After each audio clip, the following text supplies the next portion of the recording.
Netflix helped me catch my missing daughter of 4 years. I came home from the grocery store on a Saturday afternoon and did what I always did. I set the bags on the counter, kicked off my shoes, and turned on Netflix to have something playing in the background while I put everything away. The TV flickered to life, already logged into our family account. That's when I saw it. A profile I didn't recognize.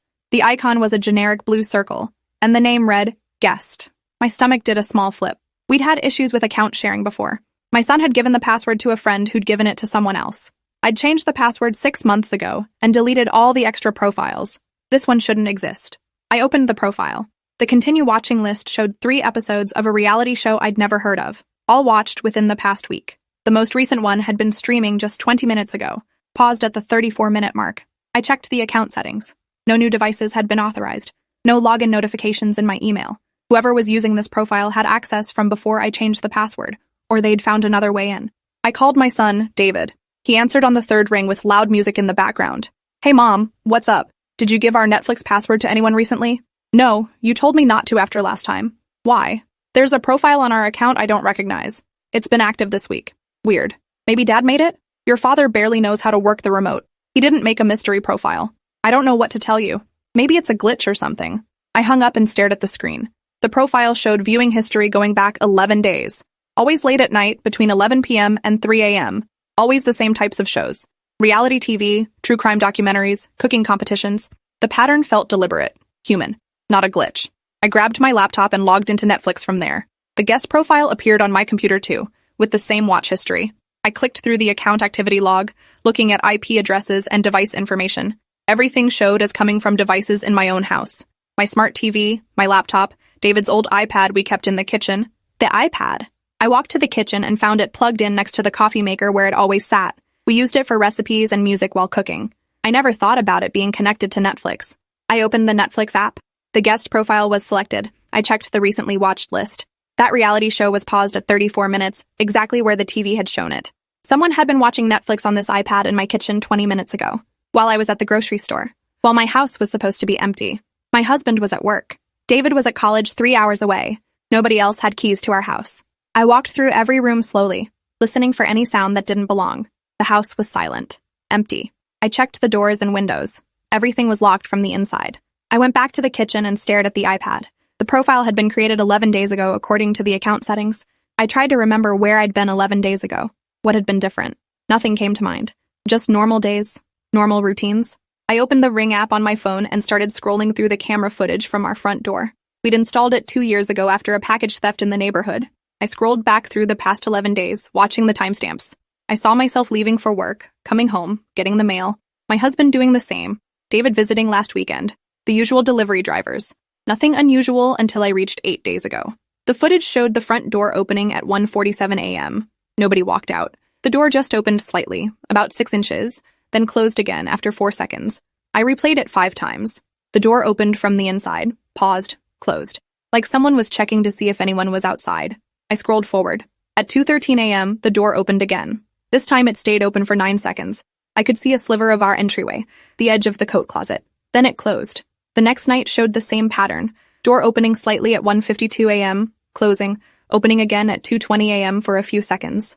Someone was in my house. Someone had been in my house for at least 8 nights, living here while we slept, leaving through the front door in the middle of the night and coming back. I sat down at the kitchen table because my legs wouldn't hold me anymore. My hands were shaking as I called my husband. He answered immediately. What's wrong? You sound weird. I need you to come home right now. Are you hurt? What happened? Someone's been in our house, living here. I can see them on the Ring camera. I'm calling the police. I'm 20 minutes away. Don't go anywhere. Stay on the phone with me. I'm fine. Just come home. I hung up and dialed 911. 2 officers arrived within 15 minutes. I showed them the Netflix profile, the iPad, the Ring footage. They searched every room, every closet, the attic, the basement, the garage. They found nothing. No sign of forced entry, no evidence anyone was hiding in the house right now. One of the officers, a woman with dark hair pulled back in a tight bun, sat down across from me at the kitchen table. Ma'am, is there anyone who has access to your home? Anyone who might have kept a key? No, just me, my husband, and our son. What about previous owners? House sitters? Dog walkers? We've lived here for 6 years. We changed the locks when we moved in. We don't have pets. The officer made notes on a small pad. What about your son? Could he have given a key to a friend? David's at college, and he wouldn't do that without telling us. The officer looked at the iPad again, scrolling through the guest profile. This person has very specific viewing habits. Always late at night. Always while you're presumably asleep. They're comfortable here. They know your schedule. Her words made my skin crawl. My husband arrived while the officers were still there. He listened to everything, his face getting paler with each detail. The officers said they'd file a report and increase patrols in our neighborhood. They recommended we change our locks immediately and consider installing more cameras inside the house. After they left, my husband and I sat in the living room, not saying anything for a long time. Finally, he spoke. Maybe it's someone who had access before we bought the place. Maybe they kept a key. We changed the lock 6 years ago. Then I don't know. Maybe they found a way in through a window or something. The officers checked everything. No forced entry. We sat in silence again. I couldn't stop thinking about those nights. Someone moving through our house while we slept upstairs. Someone sitting in our kitchen watching Netflix on our iPad. Someone opening our front door at 2 a.m. to check if the coast was clear. That night, neither of us slept. We kept the bedroom door locked and took turns staying awake to listen for sounds. The house settled and creaked like it always did, but every noise felt threatening. Every shadow looked wrong. At 1:30 a.m., I crept downstairs with my phone flashlight and checked the iPad. The guest profile showed no new activity. I sat at the kitchen table in the dark and waited. Nothing happened. The next morning, we had new locks installed on every door. We added cameras in the kitchen, living room, and both hallways. The technician who installed them asked if we'd had a break-in. We told him yes, even though nothing had been taken. Even though the only evidence was Netflix activity and ring footage of our own door opening from the inside. That afternoon, I couldn't focus on anything. I kept checking the camera feeds on my phone every few minutes.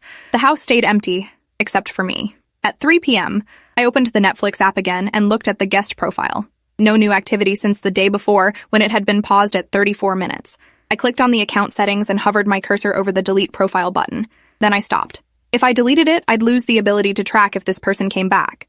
I left it active and added a password requirement for profile switching instead. Now they'd need to enter a PIN to access the guest profile. If they tried and failed, I'd know someone was still attempting to use it. 3 days passed with no activity. No unexplained door openings on the Ring camera. No movement on the new interior cameras. No attempts to access the guest profile. My husband suggested maybe whoever it was had gotten scared off when they realized we'd noticed.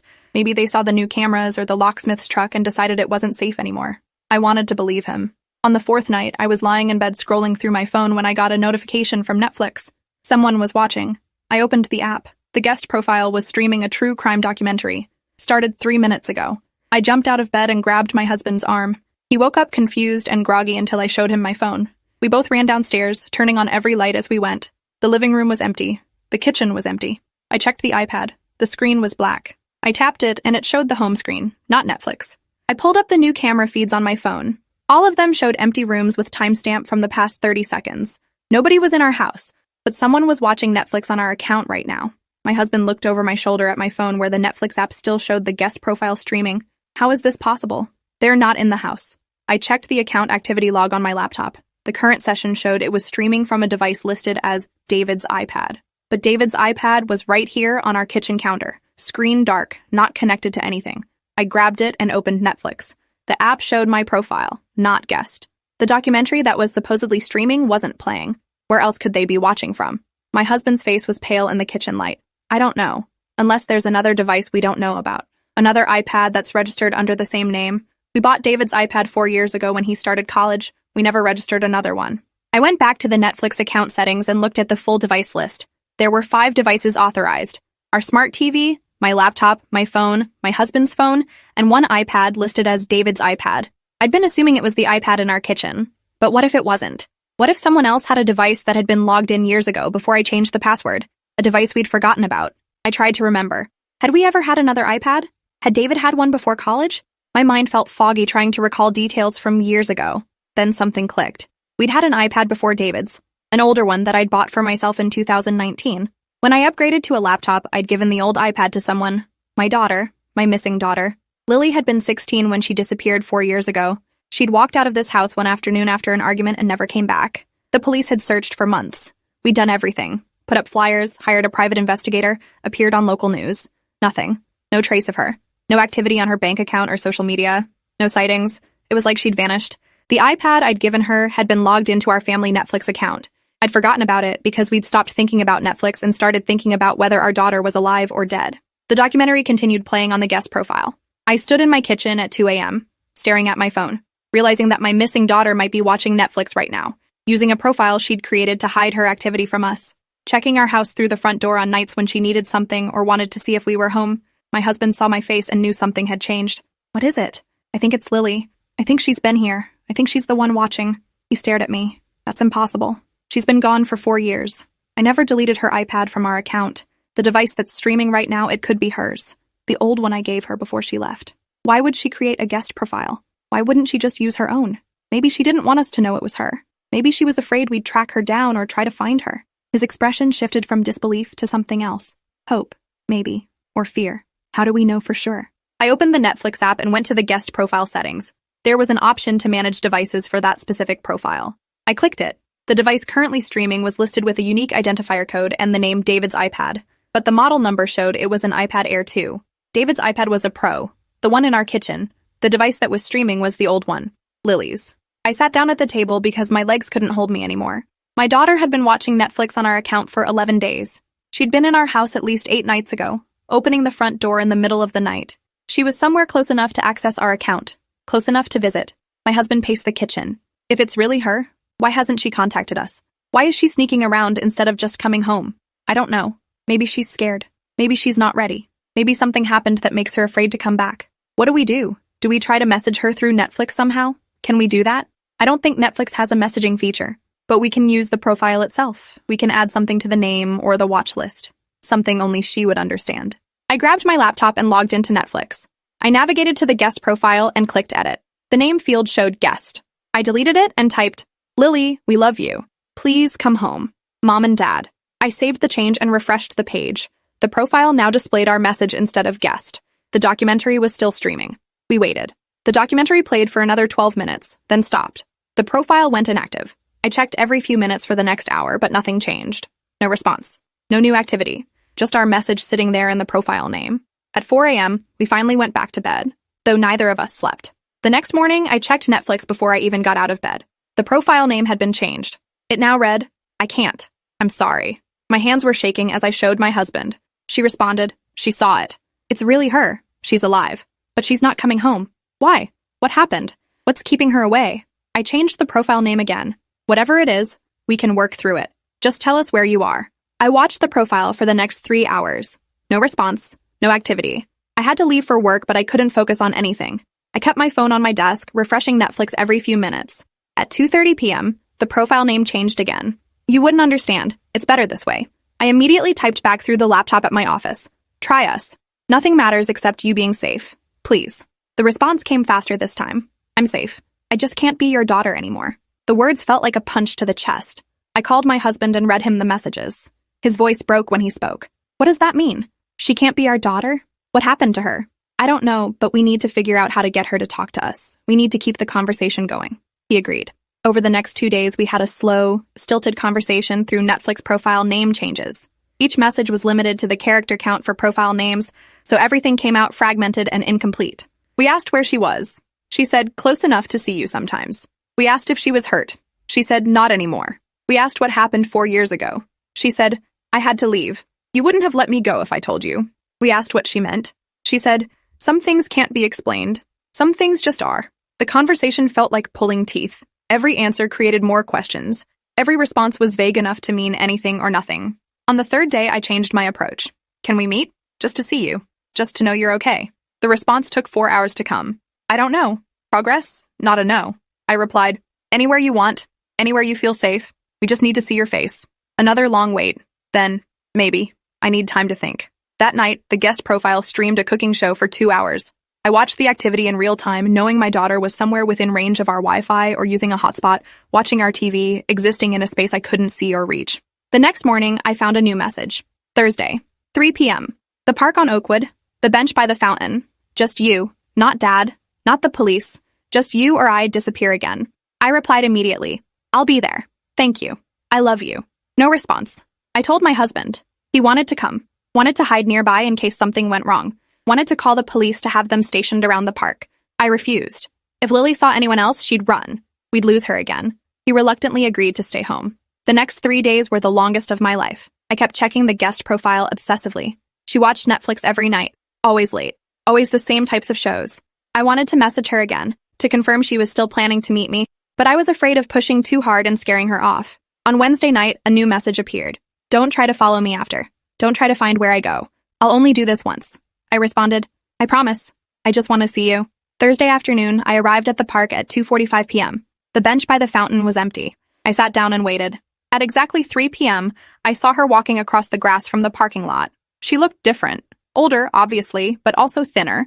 Her hair cut short and dyed dark instead of the long blonde she'd had at 16. She wore jeans and an oversized hoodie despite the warm weather. She stopped about 10 feet away from the bench. I stood up. Neither of us moved for what felt like an hour, but was probably only 10 seconds. Lily. She nodded slightly. Hey, Mom. Her voice was the same. That's what broke me. I started crying before I could stop myself. She stayed where she was, not coming closer. I'm not coming back. I know. I saw your message. I just needed to see you. Needed to know you were alive and okay. I'm alive. I'm okay. Where have you been? Living different places. Figuring things out. What happened? Why did you leave? She looked away, focusing on the fountain. I can't explain it in a way you'd accept. Try me, please. She was quiet for a long time. When she finally spoke, her voice was barely above a whisper. Do you remember that argument we had the day I left? About college and my future and all your expectations? I nodded. You wanted me to apply to medical school. You had my whole life planned out. Yeah. She looked back at me. That wasn't the real reason I left. Then what was? She shoved her hands into her hoodie pockets. I was drowning in your house, in your life, in the person you wanted me to be. I couldn't breathe anymore. I couldn't exist as that version of myself. So, I left. You could have talked to us. We could have worked something out. No, we couldn't have. Because you would have convinced me to stay. You would have made it make sense in some logical way. You would have fixed it without actually fixing anything. I wiped my face with my sleeve. So you just vanished? You let us think you were dead? You let us search for you for months? She flinched. I know that was horrible. I'm sorry, but if I'd told you I was leaving, you wouldn't have let me go. You would have called the police or locked me in my room or sent me to therapy. You would have done anything except let me leave. I wanted to argue, but she was right. I would have done all of those things. I wouldn't have let my 16-year-old daughter walk away into nothing. Where did you go? Friends' places at first? Then shelters? Then I got a job and found a room to rent. I've been moving around, working odd jobs, staying under the radar. You're 20 years old. You should be in college. You should be building a future. This is my future. This is the life I chose. Living alone, working odd jobs, hiding from your family? Yes, because it's mine. Because I'm making my own choices, not following someone else's script. I sat back down on the bench. She stayed standing. Did we really make you that miserable? It wasn't about misery. It was about suffocation. It was about being trapped in a life that wasn't mine. What about now? Are you happy? She thought about it. I'm figuring it out. Some days are good. Some days are hard. But they're my days. They're my choices. That's what matters. Can I see you again? After this? She shook her head. I don't think that's a good idea. Why not? Because seeing you makes this harder. Because I spent 4 years building a life separate from you. And coming back even for an hour, tears at that. I felt tears starting again. You're my daughter. I love you. I need to know you're okay. I know. I love you too. But love doesn't mean we have to be in each other's lives. That doesn't make sense. It makes perfect sense. You just don't want to accept it. The fountain behind us splashed water in rhythmic patterns. People walked past on the path, oblivious to the conversation happening on the bench. I tried to think of something to say that would make her stay, make her change her mind, make her come home. Nothing came. She checked her phone. I need to go. Wait, please. Just a few more minutes. I already stayed longer than I should have. Can I at least have your number? Some way to contact you? She hesitated, then pulled out her phone. I'll text you from a number I don't use much. Don't try to trace it or find me through it. I just want to talk sometimes. I promise. My phone buzzed a moment later with a message from an unknown number. This is Lily. I saved it immediately. She put her phone away and looked at me one more time. Thank you for not bringing Dad or the police. I kept my promise. I know. That means something. She started walking backward toward the parking lot. I stayed on the bench and watched her go. She didn't look back. She reached a blue sedan, got in, and drove away. I sat there until the sun started setting, replaying every word of our conversation. When I got home, my husband was waiting in the living room. He stood up the moment I walked in. Well, I saw her. She's alive. She's okay. Is she coming home? Number. Why not? She doesn't want to. She's building her own life. She doesn't want us in it. His face crumpled. I told him everything. The conversation, her reasons, her refusal to come back. We held each other and cried for the daughter who was alive, but had chosen to stay lost. That night, I checked the Netflix guest profile. It was still active. At 11:30 p.m., it started streaming a reality show I'd never heard of. I watched the activity marker, knowing my daughter was somewhere out there, watching the same account, connected to us in this small digital way, even as she stayed physically distant. Over the next few weeks, we texted occasionally. She never told me where she lived or what she did for work. She never sent photos or agreed to meet again, but she responded when I said good morning. She sent a heart emoji when I told her I loved her. She existed in my life as a ghost, present but untouchable. The Netflix profile stayed active. I never changed the name back or deleted it. Some nights I'd see her watching something late at night and I'd put on the same show on my TV, and we'd be watching together across whatever distance separated us. My husband struggled more than I did. He wanted answers, wanted solutions, wanted to fix what was broken. But there was nothing to fix. Our daughter had made a choice. She'd chosen a life without us, and we had to learn to live with that. 6 months after the park meeting, I got a text. I'm thinking about going back to school. Online classes, maybe eventually a degree. I responded, that's wonderful. I'm proud of you. Thanks, Mom. It was the first time she'd called me Mom in a text. Small progress, but progress nonetheless. The guest profile continued to show activity, always late at night, always the same types of shows. A constant reminder that somewhere out there, my daughter was alive, was watching, was thinking of us even if she wouldn't come home. I learned to find peace in that. It wasn't what I wanted, but it was what I had. Some nights, I still cried. Some nights, my husband and I talked about what we could have done differently. But mostly we learned to accept that love doesn't always look the way we expect it to. Sometimes it looks like a Netflix profile. Sometimes it looks like occasional text messages. Sometimes it looks like watching the same show at the same time, separated by distance but connected by something as simple as a shared account. Netflix had helped me find my missing daughter. Not in the way I'd imagined. Not with a happy reunion and a return home, but with proof of life, proof of presence, proof that she was out there making her own choices and living her own days. It wasn't enough, but somehow it had to be. Appreciate you watching this far. If you enjoyed it, drop a like, leave a comment, and subscribe so you won't miss the next story.